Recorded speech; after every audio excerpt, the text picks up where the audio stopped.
Қалай аз ғана ингредиенттен жұмыртқа менен көк пияз және оннан чебурек жасауға болады. Өте дәмді, жұмсақ әрі тойымды.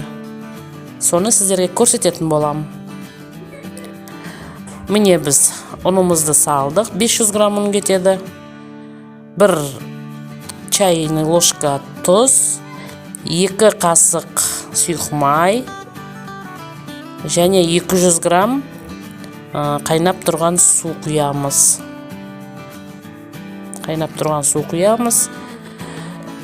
Енді ұныңызға қара 250 грамм кетуі мүмкін.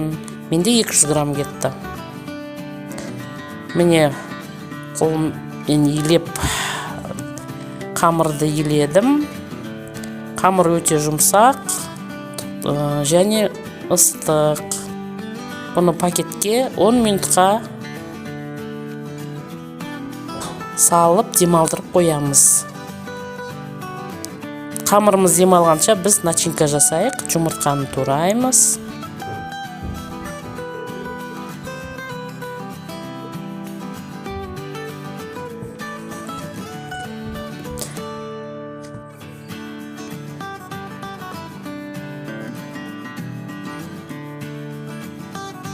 Жұмыртқаны турап, оған көк пияз саламыз. Бұл көк пияздың үйде өсіргенмін. Мен видеоларымды көрсеңіздер, көк пиязды қалай өсірген видеом бар. Және 30 грамм сары май саламыз. Тұз бен бұрыш қалауыңызша саласыз. Жақсылап араластырамыз.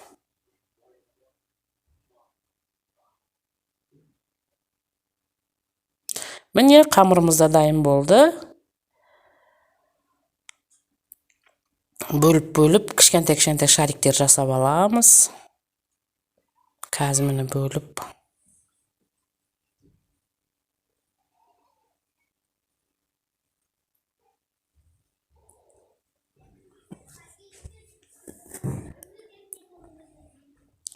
Енді қамырымызды жаямыз. Неғұрлым жұқа қылып жайсаңыз, соғұрлым дәмдірек болады. Начинкамыз саламыз. Как обычный чебурек сияқты ғой.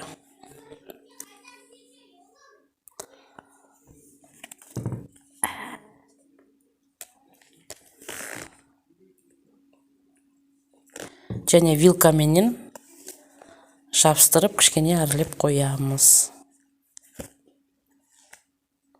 Міне осылай бәрін жасап шығамыз. Менде 14 штук шықты. Енді мені сковородкаға орташа отқа май құйып, чебурекімізді пісіріп, екі жағынан қуырып аламыз. Міне чебурекіміз де дайын болды. Өте дәмді, резиновый емес. Видео ұнаса лайк басыңыздар, комментарий жазыңыздар. Сіздермен болған Салима.